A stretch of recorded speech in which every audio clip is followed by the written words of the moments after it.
Jumpa lagi dengan saya Eros Perwita di channel The Investor, channel yang mengupas tentang dunia saham. Ya, setelah kemarin kita membahas dua saham yang cukup kontroversi ya di mana kalau teman-teman mungkin kalau misalkan membeli dua saham tersebut tidak bisa tidur tenang gitu ya, karena memang beberapa ada komentar yang mengatakan seperti itu, Mas kalau saya beli saham ini kayaknya saya tidak bisa tidur tenang gitu ya. Oke, nah di video kali ini kita akan membahas saham yang menurut saya ini bisa menjamin kita tidur tenang gitu, tidur dengan nyenyak. Nah, apa itu sahamnya kita akan bahas nanti. Sebelumnya teman-teman silahkan subscribe dulu bagi yang belum subscribe dan jangan lupa juga aktifkan lonceng notifikasinya supaya teman-teman terupdate ketika kami mengupload video yang terbaru ya, dan tonton video ini sampai selesai.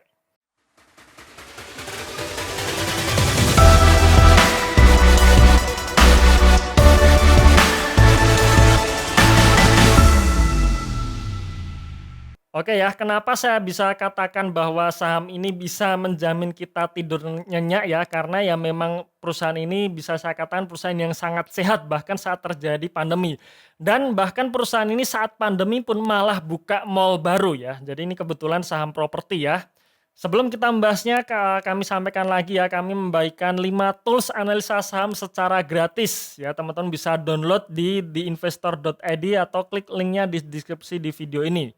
Ya, itu ada 5 tools ya. Tools ini berupa file Excel ya, semacam rumus dan kalkulator gitu ya. Dan jangan khawatir juga teman-teman sekalian karena kami juga menyediakan tutorialnya ya. Jadi ada video tutorial cara penginputannya. Teman-teman juga bisa follow Instagram kami @theinvestor_id. Oke, ini saya mulai dulu dengan laporan publikasi atau laporan yang dipublikasikan oleh BII ya.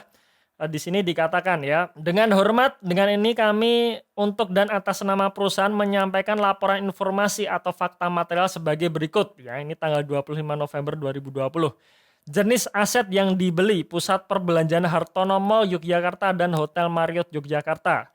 Pusat Pembelanjaan Hartono Solo Baru ya, dimana kalau kita lihat dua mall ini adalah mall terbesar di Jogja dan juga di Solo setahu saya ya. Nilai transaksinya 1,4 triliun ya, 1,35 triliun. Nah, pihak yang bertransaksi, pihak penjualnya adalah PT Delta Merlin Dunia Properti selaku pemilik bangunan dan Bapak Sumitro pemilik tanah. Dan siapa pembelinya? Pembelinya adalah PT Pakuan Permai, di mana ini adalah anak perusahaan yang 67% sahamnya dimiliki oleh PT Pakuan Jati Tbk. Dan menariknya ya, antara Pakuan Group dan juga Dunia Teks itu tidak ada hubungan afiliasinya. Jadi ini benar-benar murni transaksi ya. Jadi seperti kita tahu ya, Dunia Teks ini sedang digugat oleh krediturnya karena tidak bisa membayar hutang, kira-kira seperti itu ya. Dan akhirnya Dunia Teks harus menjual beberapa propertinya ya, dan saat ini Dunia Teks menjual mall-nya yaitu Hartono Mall yang ada di Solo dan di Jogja, dan pembelinya adalah Pakuwon Jati. Nah, saham yang akan kita bahas adalah Pakuwon Jati. Oke, bisa dikatakan Pakuwon Jati ini adalah rajanya mall ya, karena kalau kita lihat mall-mallnya ini mall-mall besar dan terkenal di Indonesia ini, dan tingkat okupansinya tinggi, selalu di atas 90%. Bahkan sampai tahun 2020 ini per semester 1 okupansinya tetap di atas 90%. Ini maksudnya okupansi dari penyewa ya. Jadi hampir semua blok itu disewa oleh pedagang gitu ya. Kemudian di sebelah kanan ini adalah list expiry profile ya. Jadi profil dari penyewa yang mulai jatuh tempo, dan kita lihat ya list expiry-nya termasuk kecil. Jadi istilahnya kalau seperti ini ya bisa dikatakan ya sampai tahun 2024 ini tingkat okupansinya masih tinggi.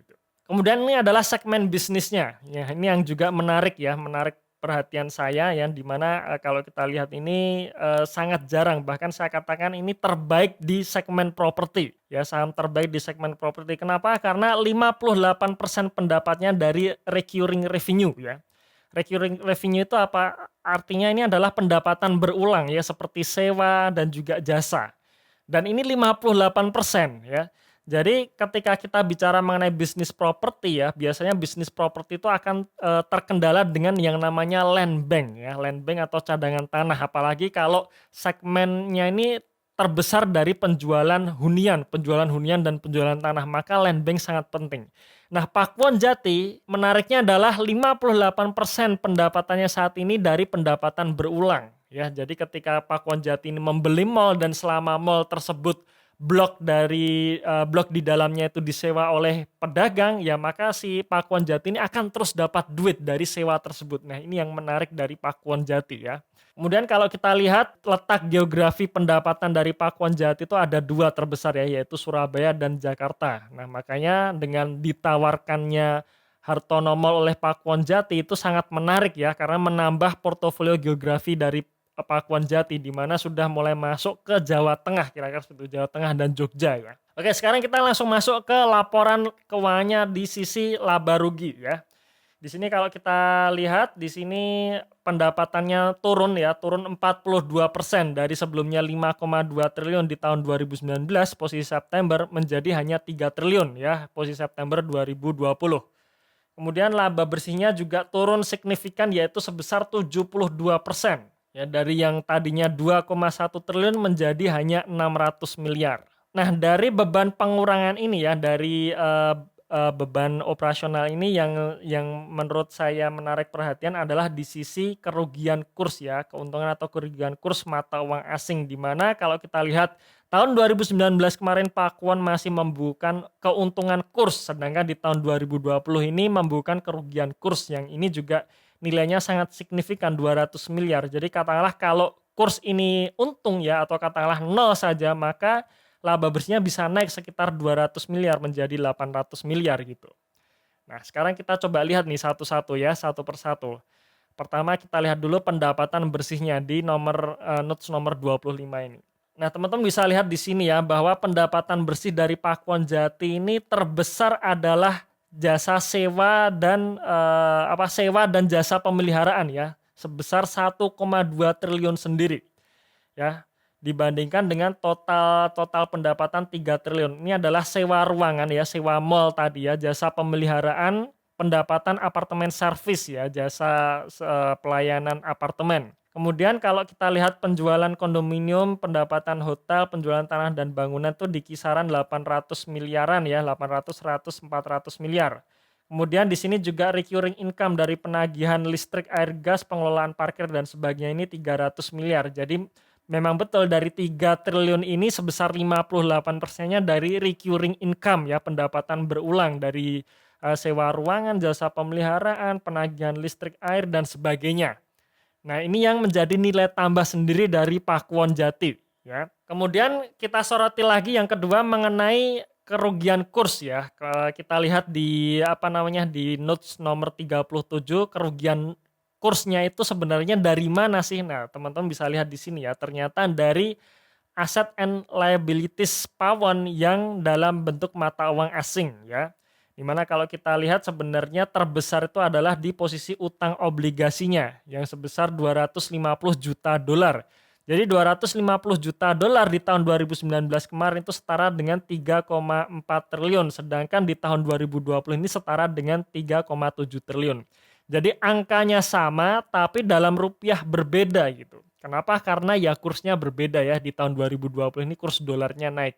Jadi memang ketika perusahaan punya hutang dalam bentuk mata uang dolar dan dolar kemarin sempat menyentuh angka 16.000 ya, siap-siap beban keuangan maupun kerugian kursnya itu juga naik. Ya, di sini kita kelihatan ya selisihnya ya, 3,1 triliun menjadi 3,3 triliun. Dan kurs yang dipakai saat laporan keuangan ini keluar yaitu kurs JISDOR di posisi 30 September 2020 yang sebesar 14.900.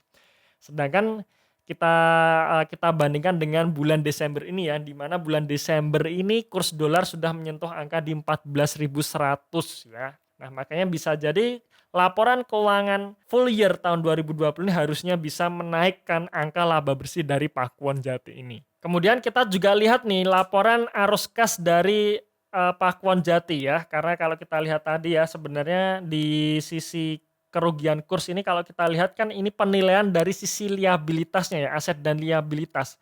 Di mana aset dan liabilitas ini sebenarnya tidak ada uang yang keluar kan gitu kan, karena hanya mencantumkan posisinya saja gitu. Makanya ketika kita menemukan pos seperti ini, kita wajib melihat di laporan arus kasnya ya. Kita wajib melihat di laporan arus kasnya, apakah laporan arus kasnya menggambarkan demikian atau justru tidak.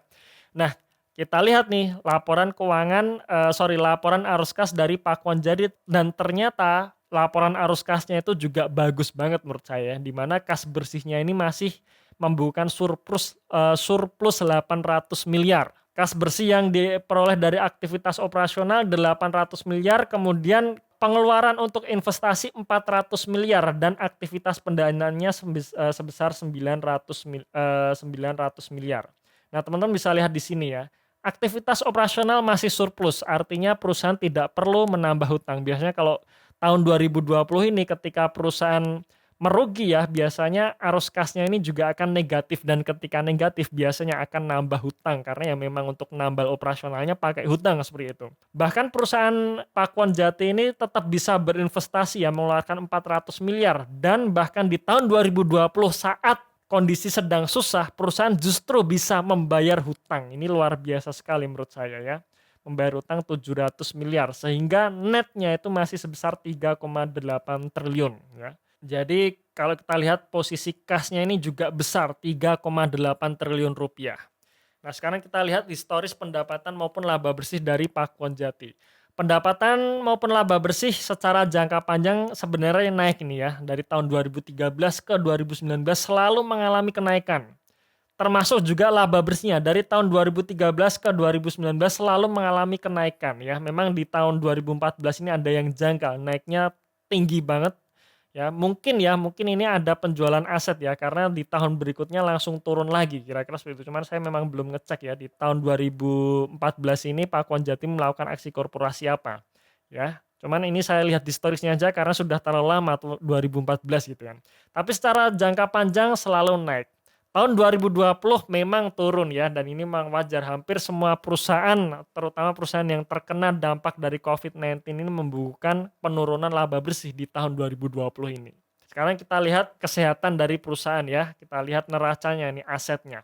Nah, tadi kita sudah melihat laporan arus kas ya, 3,8 triliun di sini. 3,8 triliun dibandingkan dengan total asetnya sebesar 26 triliun, maka 15% aset dari Pakuan Jati ini berupa uang cash dan ini juga sangat bagus ya, cashnya masih besar. Kemudian aset lancarnya sebesar 9,2 triliun ya, di mana 9,2 triliun ini adalah aset lancar, aset yang menghasilkan duit, aset yang liquid ya, berarti kira-kira porsinya 35%. Jadi ini merupakan aset yang bagus menurut saya ya. Kemudian properti investasi dan juga aset tetapnya juga masih tinggi, artinya land bank maupun persediaan untuk penjualan huniannya itu juga masih oke gitu ya. Nah, sekarang kita lihat di sisi liabilitas perusahaan ya. Liabilitas perusahaan seperti biasa teman-teman sekalian, yang pertama saya akan lihat hutang banknya ini ya, hutang buruknya, hutang yang bisa menggerus laba bersih, dan ternyata hutang banknya ini justru turun tahun 2020 ya. Di hutang lancar dari 900 miliar menjadi 480 miliar. Ya, memang di utang obligasinya ini naik ya, di mana utang obligasinya naik dari 3,4 triliun menjadi 3,6 triliun ya. Tapi hutang yang lain-lain, hutang banknya yang lainnya termasuk turun ya, bagus ya, dari 400 miliar menjadi 99 miliar ini. Nah, di sini juga ada pos yang menarik juga, yaitu uang muka pelanggan atau DP 1,4 triliun. Artinya mayoritas pembeli dari Pakuan Jati ini dia percaya kepada Pakuan Jati, di mana dia melakukan DP dulu. Ya, ini juga bagus nih, DP ini artinya uang cash masuk yang gratis ya, beda dengan hutang bank. Hutang bank ini ada uang masuk tapi dia harus bayar bunga, kemudian dia harus mengagunkan asetnya. Nah, beda dengan DP. DP ini uang masuk gratis. Ini luar biasa. DP yang tinggi itu menurut saya itu modal yang luar biasa, kepercayaan yang diberikan ke perusahaan ini luar biasa gitu ya. Nah, sekarang kita coba lihat historis dari hutang buruknya ya, atau DER ya, debt to equity ratio. Dan sekali lagi teman-teman ya, DER ini saya hitung hanya dari hutang buruknya saja, alias hutang bank maupun obligasinya saja. Jadi bukan total liabilitasnya ya. Nah, hutangnya sebenarnya kalau dari tahun 2013 ke 2018 naik ya, tapi secara rasio DER itu turun. Bahkan tahun 2019 angkanya turun, tahun 2020 juga angkanya turun ya. Sampai DER-nya menyentuh di angka 26%, ini bagus banget ya. Ketika dolar naik, di mana hutang Pakuan Jati ini terbesar dolar, maka seharusnya secara logika ya hutangnya nambah. Tapi ternyata hutangnya justru turun, DAR-nya turun, nominalnya juga turun. Ini bagus banget. Jadi ibaratnya manajemen perusahaan ini komitmen untuk menyehatkan ya, untuk menjaga neraca perusahaan ini benar-benar menjadi neraca yang sehat. Seperti itu. Oke, lalu bagaimana dengan valuasi sahamnya ya? Nah, teman-teman sekalian ya, ketika kita membicarakan perusahaan yang sehat ya, yang benar-benar kuat, maka sudah pasti harga sahamnya itu biasanya sudah diperdagangkan di harga yang premium ya. Jadi ini berbeda kalau kita bicara seperti saham yang kemarin kita bahas yaitu ASRI ya, di mana ya ASRI saat itu harganya menunjukkan PBV-nya masih 0,5, masih di bawah 1 kali. Kenapa bisa seperti itu? Ya karena kondisi perusahaannya juga seperti itu gitu. Nah, berbeda dengan perusahaan yang secara neraca sehat ya, seperti Pakuan Jati ini ya, secara neraca sehat, kemudian secara income-nya juga bagus ya, di mana proporsi recurring income-nya itu juga sangat menarik sekali. Nah, maka juga wajar harga saham Pakuan Jati sudah dihargai di harga premium gitu ya. Nah, saat video ini diambil ya tanggal 15 Desember tahun 2020 ya. Jadi saya pakai harga saham saat itu. Harga saham Pakuan Jati diperdagangkan di harga 535, di mana 535 ini menunjukkan PBV yang 1,8 kali. Ya ini termasuk sudah tinggi ya dibandingkan dengan ASRI kemarin yang masih 0,5 kali seperti itu. Nah, kenapa bisa seperti ini? Ya sekali lagi karena kondisi fundamental perusahaannya ini sangat bagus ya. Sangat bagus ya. Nah, tapi menariknya kalau kita lihat ya, kalau kita lihat secara historis ya sebenarnya PBV-nya masih bisa naik lagi harusnya ya, selalu di atas 3 bahkan 2,5 kali. Kemudian kalau kita lihat RO-nya yang garis bawah warna ungu ini, RO-nya juga oke juga ya, selalu di angka kisaran 20-an%. Ya tahun ini saja memang turun ya menjadi hanya 5%. Plus ini ekuitasnya juga selalu naik. Ini menandakan perusahaan tumbuh ya. Tahun 2020 ini ekuitasnya turun karena adanya penyesuaian PSAK yang terbaru ya. Jadi penyusunan laporan keuangan yang terbaru ada hal-hal yang harus direkonsiliasi lagi ya, harus dirubah maka menyebabkan ekuitasnya turun kira-kira seperti itu. Tapi secara overall tetap bagus sih ini. Oke, berarti kesimpulannya bagaimana? Nah, pertama ya, Pakuan Jati ini atau saham PWUN ini memiliki neraca perusahaan yang sehat. Ya, asetnya cukup liquid ya, bahkan ya liquid asetnya, 15% kas, 35% berupa aset lancar. Hutangnya terkontrol, di mana posisi DAR atau debt to equity ratio-nya turun ya. Hutang obligasi sayangnya ya, ini hutang obligasinya dalam mata uang US dollar dan disinilah ada risiko nilai tukar. Jadi ketika dolarnya naik ya pasti beban keuangan akan naik dan juga selisih kurs ya akan membuahkan kerugian selisih kurs. Ya, itu adalah risiko karena utang obligasinya dalam bentuk mata uang dolar.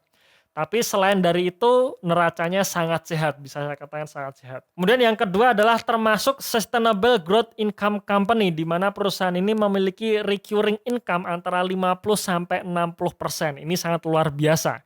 Ya, di mana ketika kita bicara mengenai bisnis properti, maka kita bicara mengenai land bank ya. Karena ketika bisnis properti itu usahanya mayoritas adalah jualan tanah dan jualan hunian, maka land bank harus besar.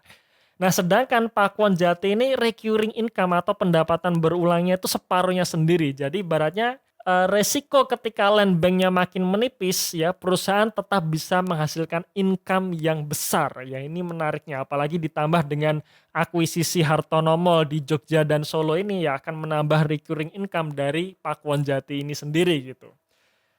Ya, dan sayangnya valuasi sahamnya sudah premium ya, harga 535 menunjukkan PBV 1,8 kali. Nah, harga premium ya menurut saya adalah harga yang wajar untuk perusahaan yang sehat ya. Nah, ini makanya ketika kita bicara mengenai saham yang berpotensi turnaround seperti yang kemarin kita bahas ASRI, ya ini resikonya tinggi. Kalau turnaround-nya tidak bisa ya atau gagal ya maka harga sahamnya nggak akan naik tapi malah justru ambles gitu. Tapi kalau berhasil ya kenaikannya sangat tinggi gitu kan. Kita akan bisa mendapatkan multi bagger selanjutnya. Tapi untuk Pakuan Jati ini ya kesempatannya tentu berbeda dengan saham seperti ASRI kemarin ya. Pakuan Jati ini sudah premium karena sudah premium maka kesempatan untuk multi baggernya ini ya jauh lebih kecil. Tapi paling enggak ketika kita memilih perusahaan yang sehat seperti ini, kita tetap bisa tidur nyenyak gitu ya. Oke. Oke, ini saya juga akan menggambarkan skenario karena kalau saya sendiri yakin ya di tahun depan ini sektor properti akan booming ya, booming kembali seiring dengan boomingnya harga-harga komoditas. Biasanya ketika harga komoditas booming, sektor properti itu akan ikut booming ya, karena orang-orang sudah menjadi kaya, punya uang lagi dan orang-orang akan berpikir untuk membeli rumah dan mobil. Maka tahun depan saya memperkirakan sektor properti dan otomotif akan booming kembali. Nah, makanya ini saya bikin skenario. Skenario ini sekali lagi ya bisa terjadi, bisa tidak. Nah, tahun 2013 dan 2014 saat sektor properti sedang bangkit atau booming ya dan Pakuan Jati ini mampu membukukan ROE 30-40%, harga PWON itu diperdagangkan pada PBV 3,3 sampai 4 kali. Ya, ini bisa lihat di sini ya. Nah, 3,3 sampai 4 kali di saat sektor properti sedang booming. Oke.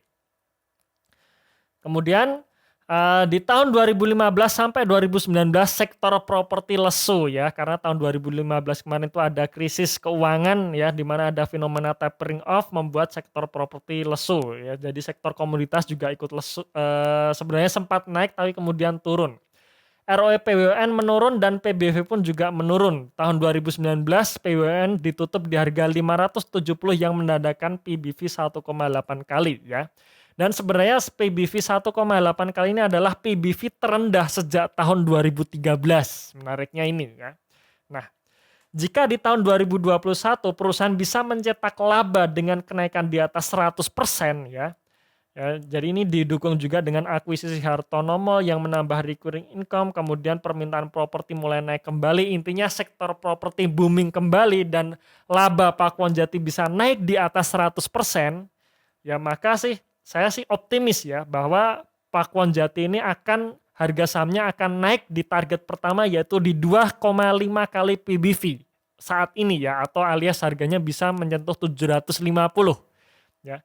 Dan jika kita lebih optimis lagi ketika sektor properti booming lagi dan harga saham PWON ini bisa menyentuh all time high-nya, maka kita juga optimis nih bahwa harga sahamnya akan menyentuh di harga 900 alias new all time high ya. Kenapa saya yakin bisa menyentuh all time high-nya lagi di angka 900? Karena kalau kita lihat secara historis harga saham Pakuan Jati ini selalu bisa menembus all time high-nya sendiri.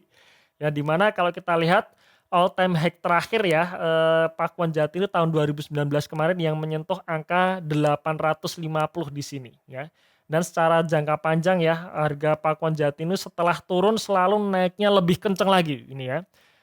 Sempat naik kemudian turun naiknya lebih kenceng lagi, lebih tinggi lagi menyentuh all time high, kemudian turun naiknya lagi lebih kenceng ya. Dan sampai akhirnya sekarang turun dan kemungkinan besar ini bisa naik lagi dan menyentuh all time high-nya di angka 900. Oke, sekelas itu review mengenai saham Pakuan Jati atau saham dengan kode emiten PWON ya. Teman-teman silahkan komentar, mungkin teman-teman punya pandangan yang berbeda dengan saya ya. Silahkan kita bisa diskusi di kolom komentar di video ini. Silahkan teman-teman juga bagikan video ini ke teman-teman Anda yang lain supaya tahu informasi ini ya. Dan tunggu video kami selanjutnya. Salam Passive Income.